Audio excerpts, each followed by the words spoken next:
Hi, എല്ലാവർക്കും എൻ്റെ നമസ്കാരം. ഇപ്പോൾ മാധ്യമ ശ്രദ്ധ നേടുന്ന ഒരു പ്രധാനപ്പെട്ട വിഷയമാണല്ലോ നമ്മുടെ റാപ്പർ വേടനെ സംബന്ധിച്ചുള്ളത്. അതായത് ഒരു വേടന്റെ കേസ് പറഞ്ഞു കഴിഞ്ഞാൽ ശരിക്കും ഡോക്ടർ എന്ന് പറഞ്ഞ ഒരു യുവതിയാണ് ഇപ്പൊ രംഗത്ത് വന്നിരിക്കുന്നത്. ഈ ഈ കേസിൽ ശരിക്കും ഒരു പെൺകുട്ടിയെ സംബന്ധിച്ചിടത്തോളം അവൾ ആ, നല്ല വിദ്യാസമ്പന്നയാണ്. കാര്യങ്ങളെല്ലാം വളരെ വ്യക്തമായിട്ട് അറിയാവുന്ന ഒരു വ്യക്തിയാണ് നമ്മൾ മനസ്സിലാക്കുക. അല്ലാതെ വിദ്യാഭ്യാസം ഒന്നുമില്ലാതെ വളരെ താഴ്ന്ന നിലവാരത്തിൽ ജീവിക്കുന്ന ഒരു വ്യക്തിയുമല്ല. നമ്മൾ തീർച്ചയായിട്ടും നമ്മുടെ ജീവിതത്തിൽ ഒരു പ്രേമം ഉണ്ടാവുമ്പോൾ ആ പ്രേമം നമ്മൾ പരിശുദ്ധമായിട്ട് കൊണ്ടുപോകണമെന്നും അതുപോലെ തന്നെ നമ്മൾ വിശ്വസിക്കുന്ന ആൾ നമ്മളെ ചതിക്കില്ല എന്നുള്ള പൂർണ്ണ വിശ്വാസം മിക്ക പെൺകുട്ടികൾക്കും ഉണ്ട്.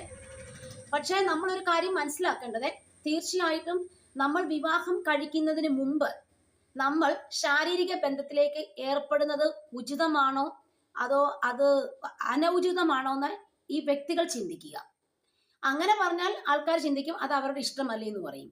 ഈ ഇഷ്ടം ഇഷ്ടം എന്ന് പറഞ്ഞതിന് ശേഷം പിന്നീട് ഒരു വ്യക്തിക്ക് വേണ്ട, അല്ലെങ്കിൽ പുരുഷന് വേണ്ട, അല്ലെങ്കിൽ സ്ത്രീക്ക് വേണ്ട എന്ന് വെച്ച് പോകുമ്പോൾ തീർച്ചയായിട്ടും പിന്നീട് വരുന്ന വാർത്ത എന്ന് പറയുന്നത് അവരെ പീഡിപ്പിച്ചു, ബലാത്സംഗം ചെയ്യിപ്പിച്ചു, നിർബന്ധിച്ചു ബലാത്സംഗം ചെയ്യിപ്പിച്ചു എന്നുള്ള വാർത്തകൾ പുറത്തേക്ക് വരും. അപ്പൊ അങ്ങനെ വരുമ്പോൾ അത് പുരുഷനെ സംബന്ധിച്ചും സ്ത്രീയെ സംബന്ധിച്ചും അത് വളരെ ദോഷം ചെയ്യുന്നതെന്ന് മനസ്സിലാക്കുക. ഒരു പുരുഷനും സ്ത്രീയും തമ്മിൽ പ്രേമിക്കുമ്പോൾ തീർച്ചയായിട്ടും അവരെ പുറത്തു പോകാം, ഫുഡ് കഴിക്കും, അല്ലെങ്കിൽ അവർ ഒരുമിച്ച് ഒരു റൂമിൽ കാര്യങ്ങൾ സ്പെൻഡ് ചെയ്യും.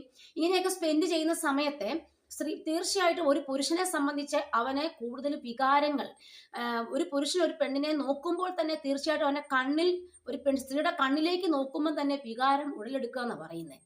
അപ്പൊ ആ സമയത്ത് ഒരു വ്യക്തി, ഒരു സ്ത്രീ നല്ല വിവരവും വിദ്യാഭ്യാസവും ഉള്ള ഒരു സ്ത്രീയെ സംബന്ധിച്ചിടത്തോളം അവർക്ക് പൂർണ്ണമായിട്ടും അറിയാൻ പറ്റും, ഞങ്ങൾ ഒരുമിച്ച് ഒരു റൂമിൽ ഇരുന്ന് കഴിഞ്ഞു കഴിഞ്ഞാൽ തീർച്ചയായിട്ടും എന്തെങ്കിലുമൊക്കെ അവിടെ നടക്കും. അതായത് ഒന്നെങ്കിൽ പുരുഷൻ ആവശ്യപ്പെടും അവൻ്റെതായ കാര്യങ്ങൾ സാധിച്ചു കൊടുക്കുക. അതൊക്കെ സ്വാഭാവികമായിട്ട് നമ്മുടെ പ്രകൃതി തന്നെ നമുക്ക് ഗിഫ്റ്റായി തന്നേക്കുന്ന കുറച്ച് കാര്യങ്ങളാണ്. അത് നമുക്ക് ഒരിക്കലും കുറ്റപ്പെടുത്താൻ പറ്റത്തില്ല. ഒരു പുരുഷനും സ്ത്രീയും തമ്മിൽ തീർച്ചയായിട്ടും ഒന്നിക്കുന്നത് അത് പ്രകൃതി നിയമമാണ്. അത് പ്രത്യേകിച്ച് പ്രായപൂർത്തിയായ സ്ത്രീയും പുരുഷനും തമ്മിൽ. അപ്പോൾ അങ്ങനെ വരുമ്പോൾ നമ്മൾ ചിന്തിക്കേണ്ട ഒരു പ്രധാനപ്പെട്ട കാര്യം, ഇപ്പോഴത്തെ യുവ തലമുറയിലുള്ള സ്ത്രീകൾ കല്യാണം കഴിക്കുന്നതിന് മുമ്പ് തന്നെ നമ്മൾ ചിന്തിക്കേണ്ടത്, നമ്മളെല്ലാം ഒരുമിച്ച് നമ്മളുടെ ആരാണോ നമ്മൾ സ്നേഹിക്കുന്ന വ്യക്തി, ആ സ്നേഹിക്കുന്ന വ്യക്തിയാണ് നമ്മൾ ഒരുമിച്ച് തീർച്ചയായിട്ടും കഴിഞ്ഞു കഴിഞ്ഞാൽ, നമ്മൾ വിവാഹത്തിന് മുമ്പേ തന്നെ ഓർക്കുക കേട്ടോ, കഴിഞ്ഞു കഴിഞ്ഞാൽ നമ്മൾ തീർച്ചയായിട്ടും പരസ്പരം ശാരീരിക ബന്ധത്തിൽ ഏർപ്പെടേണ്ടി വരും. അല്ലെങ്കിൽ നമ്മൾ എന്ത് ചെയ്യണം, പരസ്പരം അങ്ങനെയുള്ള കാര്യങ്ങളിലേക്ക് കടക്കാതിരിക്കാൻ നമ്മൾ ശ്രദ്ധിക്കുക. അഥവാ ഇനി നമ്മൾ അങ്ങനെ ഒരു കാര്യം ചെയ്തിട്ടുണ്ടെങ്കിൽ തീർച്ചയായിട്ടും നാളെ നാം വഞ്ചിക്കപ്പെടുമോ എന്ന് നമ്മൾ ഒരു പുനർവിചിന്തനം നടത്തേണ്ടത് വളരെ ആവശ്യമാണ്. പിന്നെ ഒരു സ്ത്രീയെ സംബന്ധിച്ചിടത്തോളം അവൾക്കാണ് നഷ്ടപ്പെടാൻ കൂടുതലുള്ളത്, ഒരു പുരുഷനല്ല.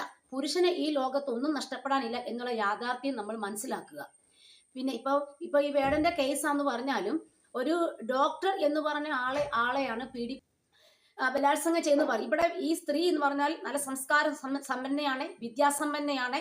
അതുപോലെ അത്രയും ഹൈലി എഡ്യൂക്കേറ്റഡ് ഒരു ഡോക്ടർ എന്ന് പറഞ്ഞാൽ നമ്മളിപ്പോൾ നോക്കുന്ന എല്ലാ പ്രൊഫഷനേക്കാളും ഏറ്റവും ഉയർന്നു നിൽക്കുന്ന വ്യക്തിയാണ്. അവർക്ക് മനസ്സിലാക്കാൻ പറ്റും, എനിക്ക് എന്തെങ്കിലും പ്രശ്നം ഉണ്ടായാൽ നാളെ തീർച്ചയായിട്ടും അത് പുറത്തേക്ക് വരും. അതുപോലെ തന്നെ ഞാൻ ഒരു വ്യക്തിയെ വിശ്വസിക്കുമ്പോൾ അതെങ്ങനെയായിരിക്കണം, ഒരു വ്യക്തിയുമായിട്ട് ഞാൻ ഇടപെടുമ്പോൾ അതെങ്ങനെയായിരിക്കണം, ഇങ്ങനെയുള്ള കാര്യങ്ങളൊക്കെ അവർക്ക് നന്നായിട്ട് അറിയാവുന്നതായിരിക്കും.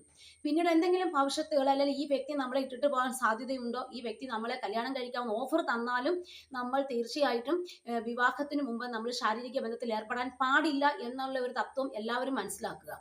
ഇതിപ്പം നമ്മളെ ഏത് നിമിഷവും ഒരു പുരുഷനും സ്ത്രീയും സ്നേഹിച്ചാൽ അവൻ ഏത് നിമിഷം ഇട്ടിട്ട് പോകാം. കാരണം അവരവിടെ വിവാഹം കഴിച്ചിട്ടില്ല. അവർക്ക് ഒരു നിമിഷം തോന്നുകയാണ് എനിക്കിപ്പോ ഇത് വേണ്ട എന്ന് തോന്നില്ല, അവർക്ക് ഇട്ടിട്ട് പോകാം. അവിടെ നമുക്ക് അങ്ങോട്ടും ഇങ്ങോട്ടും കുറ്റം പറഞ്ഞിട്ട് കാര്യമില്ല. അല്ലെങ്കിൽ നമ്മൾ വിവാഹം കഴിച്ച് നമ്മളൊരു ബന്ധത്തിൽ ഏർപ്പെട്ടതിന് ശേഷം നമ്മൾ ഇട്ടിട്ട് പോയാൽ നമുക്കൊരു തെളിവുകളും കാര്യങ്ങളും ഹാജരാക്കാം. ഇത് എല്ലാം നമ്മുടെ ഇഷ്ടത്തിന്, രണ്ടുപേരുടെ ഇഷ്ടത്തിന് എല്ലാം ചെയ്ത ശേഷം ഒരാൾ നിർബന്ധിച്ച് നമ്മളെ ചെയ്യാൻ ശ്രമിക്കുമ്പോൾ നമ്മൾ തീർച്ചയായിട്ടും അതിന് വഴങ്ങാതിരിക്കാൻ ശ്രമിക്കണം. അതിന് മുൻപേ നമ്മൾ അതിനുള്ള പ്രിക്കോഷൻസ് എടുത്തിരിക്കണം. നമ്മൾ തയ്യാറെടുപ്പുകളെല്ലാം നടത്തിയ ശേഷം നമ്മൾ ആരെയാണോ പ്രണയിക്കുന്നത് ആ വ്യക്തിയുമായിട്ട് നമ്മൾ തീർച്ചയായിട്ടും ഒന്നിച്ചിടപെടുമ്പോൾ തീർച്ചയായിട്ടും നമുക്കറിയാം ഇങ്ങനെയുള്ള കാര്യങ്ങളൊക്കെ സംഭവിക്കാൻ സാധ്യതയുണ്ടെന്ന്. അപ്പോൾ ആ വ്യക്തിയെ പൂർണ്ണമായും കണ്ണടച്ച് വിശ്വസിച്ചായിരിക്കാം ചിലപ്പോൾ ഈ യുവതിക്ക് വന്ന തെറ്റ്. അപ്പോൾ ഇനിയുള്ള സ്ത്രീകളെങ്കിലും മനസ്സിലാക്കുക, നമ്മൾ ആരെയും കണ്ണടച്ച് വിശ്വസിക്കാതിരിക്കുക. നമ്മൾ പ്രേമിക്കുന്ന സമയത്ത് ഇങ്ങനെയുള്ള വികാരങ്ങളൊക്കെ തീർച്ചയായിട്ടും ഉടലെടുക്കും. അപ്പോൾ നമ്മൾ ആർക്കും അടിമപ്പെടാതിരിക്കാൻ ശ്രമിക്കുക. പിന്നീട് നമ്മൾ കംപ്ലൈന്റ് പറഞ്ഞിട്ട് ഒരു കാര്യവും ഇല്ല. അതുപോലെ ഒരു പ്രാവശ്യമോ 2 പ്രാവശ്യമോ നമുക്ക് അബദ്ധം പറ്റാം. ഒരു 4-5 പ്രാവശ്യം അബദ്ധം പറ്റാതിരിക്കാൻ ശ്രദ്ധിക്കുക. ഒരൊറ്റ പ്രാവശ്യം അബദ്ധം പറ്റിക്കഴിയുമ്പോൾ എല്ലാവർക്കും മനസ്സിലാക്കാൻ പറ്റും. പിന്നെ ഒരാളെ നമ്മൾ കണ്ണടച്ച് വിശ്വസിക്കാതിരിക്കുക, ഒരാളുടെയും വാഗ്ദാനങ്ങൾ നമ്മൾ ഏറ്റെടുക്കാതിരിക്കുക. സ്ത്രീകൾക്കായിരിക്കും കൂടുതൽ ഭവിഷ്യത്ത് നാളെ അനുഭവിക്കേണ്ടി വരിക. പിന്നീട് നമ്മൾ കംപ്ലൈന്റുമായിട്ട് മാധ്യമങ്ങളിലും കോടതിയിലും കേസും ഒക്കെ നടന്നിട്ട് വല്ല കാര്യമുണ്ടോ? അതിന് മുന്നേ നമ്മൾ വേണ്ട പ്രിക്കോഷൻസ് എടുക്കുന്നത് എത്രയും നന്നായിട്ട്